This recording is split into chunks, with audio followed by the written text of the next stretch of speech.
push plan that was developed by the Malcolm X grassroots movement for self-determination. So that is the mother organization which has been doing a lot of work in the city of Jackson for over 25 years with grassroots communities, and that is the tradition into which I have been allowed to be a part of and add my voice, add my resources, and support as an ally. That is some of the background. And Jackson, right, is 173,000 in population. 85% black. Yes, we have a black mayor, and 5 out of the 7 council people happen to be black, 3 of whom are under 35. So that, I just want you to think about that for a minute. But think about Jackson as the capital of the state of Mississippi being so overwhelmingly black, and then lacking the resources, lacking power, and this work that we are trying to do or push through or have been struggling with for all this time, right? And I also want you to think about how Jackson's airport was recently taken over by the state.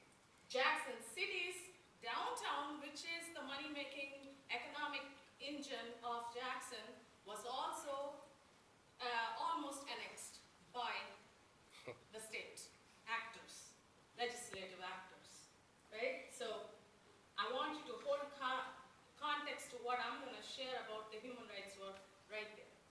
And now, when I talk about the Malcolm X grassroots movement and the work that we are doing and visioning, dreaming about, we have to understand that all of this falls into the context of people, majority of the city's people being under the poverty line, underemployed, suffering from severe health issues that are mental and physical, and severely repressed by the state for various reasons, and facing systemic violence every day.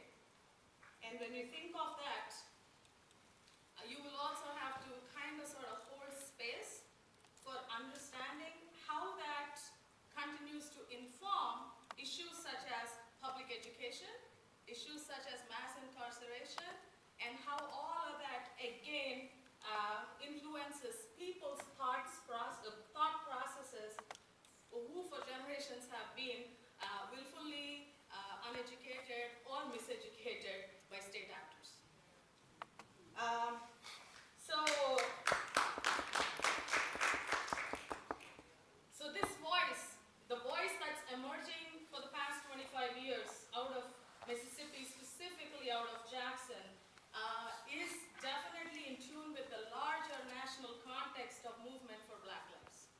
But we also work with indigenous communities, we work with immigrant communities, and we work with anybody and everybody who happens to be a conscious ally, a full one, or one in the making.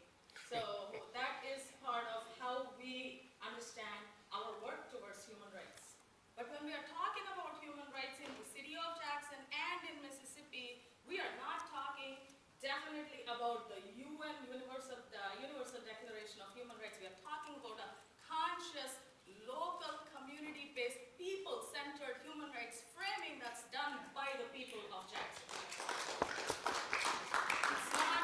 It's the people who are working with each other, building relationships, and holding space for the nuanced, complex identities of oppression and privilege that we all navigate to make the human rights framing for the city of Jackson a reality. That is where we are. So our work as human rights city work is not standalone, and it cannot be. When people are impacted with generational poverty, when people are impacted with police brutality, when people are impacted with all kinds of violences that are thrown their way just because they happen to be of a certain skin color, it's hard to sit there and have these intellectual conversations about human rights. We have to look into economic issues.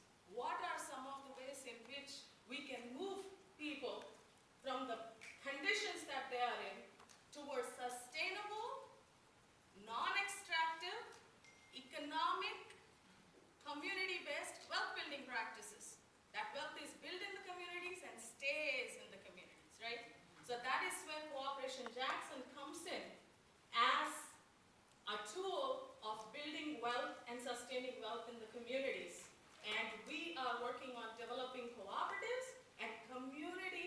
reduction initiatives also, through which anybody who's coming out of the system, anybody that's marginalized, that has to, have some kind of problem with the system and facing unemployment as a result, that's again turned out onto the streets, have access to these spaces where they can bring their full humanity and dignity and use it to build wealth in their communities. So that is the work that Jackson, Cooperation Jackson, is doing. And that is the work that gave us the scope to even have the moral imagination or even have the courage to face the necessary tension to be a community of people who can actually imagine what a human rights city looks like. And that is what we are in the process of making. December 16, 2014, the City Council passed a resolution saying that it is going to work or let us work in developing a charter and a commission for human rights. And 2015 January, they take away our airport. And then they submit certain bills into the legislative bills that talk about taking away our downtown. It's called downtown annexation. They call it the Capital Complex Bill. We call it the downtown annexation. And we had to, stop the human rights work and focus on economic justice. So we formed a coalition for economic justice, and we started working to overturn those bills. One which we were able to. The downtown annexation did not happen, but the state took our airport, but it's going to be a while before it becomes reality. But now that we have this change in the national leadership space, and FAA, whoever is appointed to FAA, in Mississippi, of course, we're the first state that carried the president, right? So, yeah, so it's going to move forward. So that means the way we fight, we constantly have to keep going back to the drawing board. Therefore, our framework, we are rooted in our principles and of cooperative movement, principles of the Malcolm X grassroots movement, and we believe in just transition as a framework for system change. But at the same time, lacking resources and keeping going, having to go back to the drawing board all the time, and then facing so much of skepticism when media continues to villainize you. It's really hard for people of color, grassroots organizations to do the work they have to do, and especially if you're trying to fight the non-profit industrial complex and state actors at the same time. It's a very hard task. It's a very hard task. But that is some of the work that we are doing. But again, we are a city that elected Chokwe Lumumba as mayor of Jackson, the first radical mayor of Jackson, Mississippi. So the possibilities exist.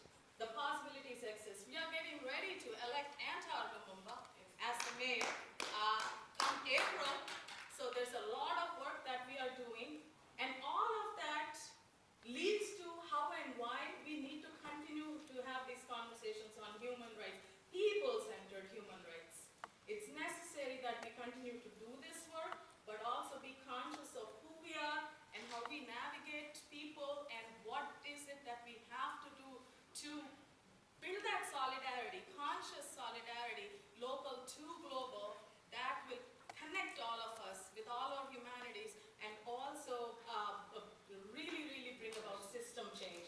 So we have people's assemblies as a model, the environmental justice work that we are working on, and we were one of the cities that Mireille Fanon and a couple of others visited, and we had a people's tribunal in Jackson, but we opened up the process to the entire South because we were the only southern city on the United Nations Working Group of Experts on